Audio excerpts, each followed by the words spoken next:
And I'm joined here in the studio by Allison Sargent for a look at what's grabbing headlines and written press. Hi, Allison. Hi, Molly. We are going to start off, of course, with reaction to the electoral results out of Russia and another term for Vladimir Putin. That's right, Molly. Let's start with some Russian papers. You can see Vladimir Putin on the front page of the pro-Kremlin paper Izvestia. That headline there is a quote from his victory speech last night, telling Russians we are bound for success. Now, he gave this victory speech at a rally that doubled as a rally celebrating the 4th anniversary of the annexation of Crimea from Ukraine, or as Izvestia puts it, the day of reunification of Crimea with Russia. The paper reports that Putin won over 90% of the vote in Crimea, which voted for the first time yesterday. A few Russian papers are talking about a historic level of support for Putin. Nezavisimaya Gazeta says the foreign factor is to thank for this, notably the ongoing standoff with the UK over the poisoning of Sergei Skripal, which made Russians want to kind of rally around their leader.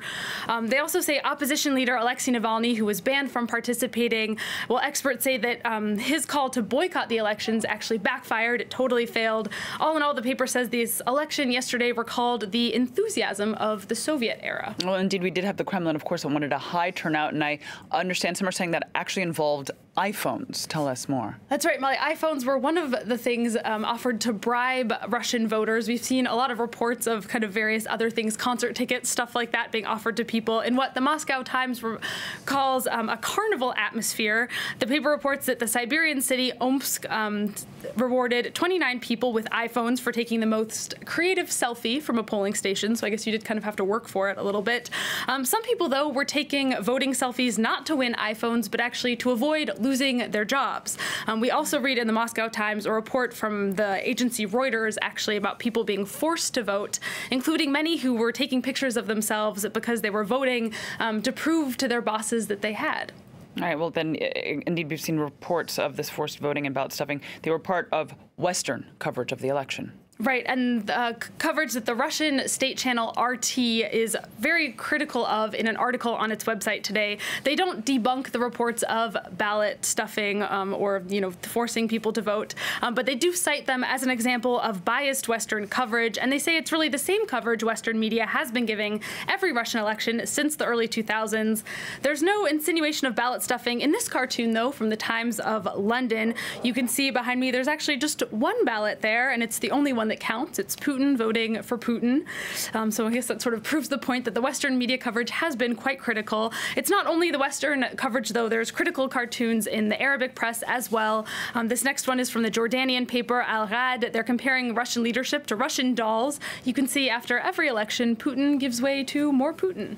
All right. Well, now let's turn to another election. This one, though, getting a lot less coverage. This is in the French department of Mayotte, and we did see little turnout in that one. Right, Molly, only 30% of people turned out to vote yesterday, and that is in part because the island has been seeing a lot of unrest for the past month now. This unrest has in large part to do with problems caused by the influx of migrants coming to the island of Mayotte from the surrounding islands in the Indian Ocean, notably the Comoros. The front page of The Figaro today says Mayotte is in the hell of illegal immigration, and in a several-page spread, Le Figaro goes on to give a sort of a snapshot of that hell. The problems are most visible in schools. They say classrooms are overcrowded and have become the stage of violence between rival gangs. Primary school kids have actually been bringing knives in their backpacks just to defend themselves, the paper says. Le Figaro reports that locals have been taking matters into their own hands also by rounding up illegal immigrants themselves and taking them to police stations to get them deported. France's overseas minister has visited Mayotte to try and kind of calm the tension. Le Figaro, though, says that the French government really hasn't done enough. They warn of a climate of civil war and say that the French government really has to act. All right, now finally, Allison, we've got a publisher in India who's come under fire. This for a controversial children's book about inspirational leaders. That's right. This book gives a list of 11 leaders who they say will inspire you, and I want you to take a look at the people on the cover of this book, Molly, and see which one of them might stand out to you. You can see alongside Barack Obama and Mahatma Gandhi, well, we see Adolf Hitler. That has provoked shock and outrage across the world, particularly from Jewish organizations. Now, the Indian publisher defended themselves, saying that, the reason they chose Hitler was more about the power he wielded than what he actually did with it.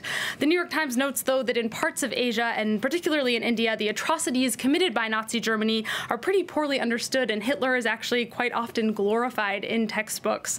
There are a few other strange choices, too, though it should be said. India's current Prime Minister, Narendra Modi, as well as Aung San Suu Kyi, who has been highly criticized herself recently for the treatment of Rohingya Muslims. Indeed. All right. Interesting. Allison, thank you for that. And for more, you can always head to our website. That's france24.com/inthepress.